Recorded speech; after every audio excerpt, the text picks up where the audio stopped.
going over the setup on my MR03 Mini Z that I run in the box stock class at my local track. So to start out, I have the Joe Morema body with the Cinnamon Toast Crunch RC Raceway sticker kit. For me, it was important to have a body for all of my chassis in case I ever wanted to lend them to a friend or run them at the same time. I kind of like the fact that all my cars are a complete car. I was actually gifted this Joe Morema body, and I'm glad that I have it in contrast to my C9s that I run on my other cars. It just gives it a little bit of variety. They do act differently on track, so the Joe Morema compared to the C9, it's a little bit heavier, so it makes the car kind of drive a little smoother, a little bit less twitchy and reactive.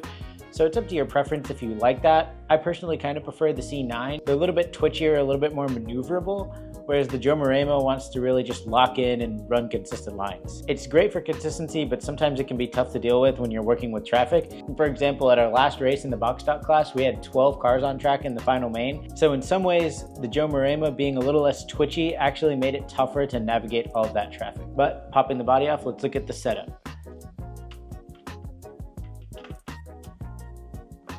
All right, so this is an MR03 Mini Z, which you can tell by looking at the top plate. You might not be able to tell that it's an MR03 by looking at the rear pod, and that's because I actually switched the rear pod out to the MR04 one, and that's mainly because of how much lower the motor's mounted in the MR04 pod. That costs about 10 bucks from Kyosho, and it's definitely worth it to get a little bit more performance out of your older cars. Now, going around the car, I have fast eddy ceramic bearings all the way around, and the reason I added those is because I was actually running this car in the 50% class for a long time, and every tiny little bit matters in the 50%. Not that it doesn't matter at full power, but it matters even more when you have less power. When it comes to wheels and tires, our local track does allow the use of other branded wheels. So I'm running PN 19mm wheels up front. They're a plus 2.5 offset, and that combination makes the front end a little bit pointier. So the smaller wheels brings the front end of the car lower to the ground, which shifts the weight up front and gives the car a little bit more of a front bias.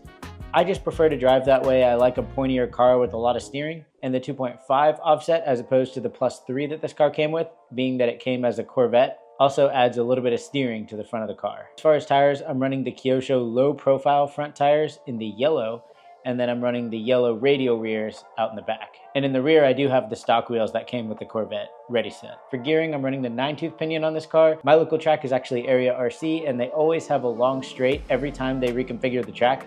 So having that top speed definitely helps. One thing with the rear that I think is kind of a big deal is I do run this hub.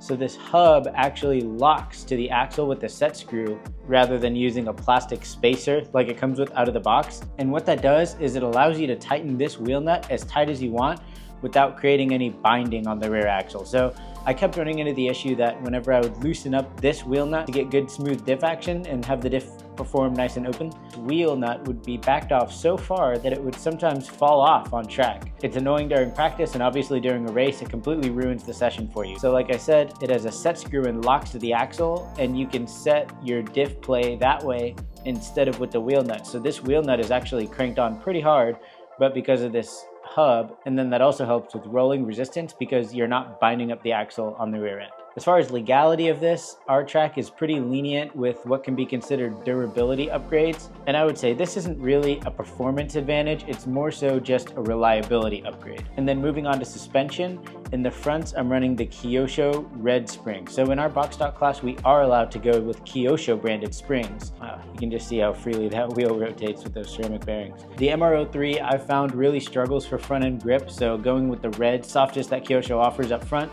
helped me get a little bit more front end confidence out of this car. Now, one thing I haven't done is the kingpin flip, which is very popular on the MR03. I just don't have a Dremel, and I haven't hunted one down to be able to do that upgrade properly. As far as the rear suspension goes, it's fully stock on the rear top shock, and I am running the Kyosho 3000 weight diff grease just to get a little bit of damping in there. Honestly, I'm not too sure if that makes that big of a difference because that's a really light grease, but anyways, on the bottom, I am running the 5 medium T-plate from Kyosho. Like I said, a lot of this setup is geared towards gaining front end, and going stiffer on the rear would give you more front end, but the only problem is when I ran the 5 stiff fiberglass T-plate, it would start to get a little bit of rear hopping during corners, and it led to some instability. So I went down to the medium, and I've liked the setup since then. For batteries, I run the Gens Ace 750 milliamp hour batteries. This is something that I'm looking to upgrade with my race program. I'm making a list and I'm gonna test all of the AAAs that are popular for Mini Z racing. As far as I've heard, the Carreras are really the best, but I wanna test them both as far as numbers and on track to see which one is truly the best. The funny thing about stock class racing, because these cars actually have less power than the chassis can handle, and especially running Kyosho tires,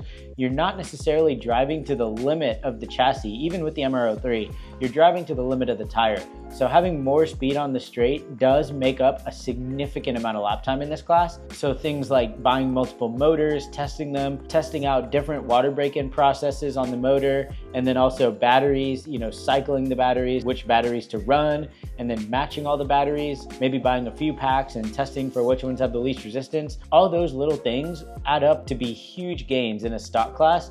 And funny enough, a stock class can actually become quite expensive to be competitive at if the people at your track are playing all these games. It's kind of funny how lost in the nuance you can get in a stock class that's supposed to be beginner friendly. Of course, I don't want to forget to mention the Easy Lapse transponder. That's pretty standard. That's what both of the tracks in my area use. And yeah, overall, it's a pretty simple setup. There's not a lot going on with this car. It's a box stock class car, so there really shouldn't be a lot going on with it. And I know some of these things aren't necessarily allowed in box stock at other places. So I'd love to hear what things on this car would be illegal at your track, if any. And then also I'd love to hear about your box stock setups and anything you've done to get more power out of your motor and battery combos. If you made it to the end of the video, I just want to say thanks for watching and subscribe to the Mini Racers for all things Mini Z racing.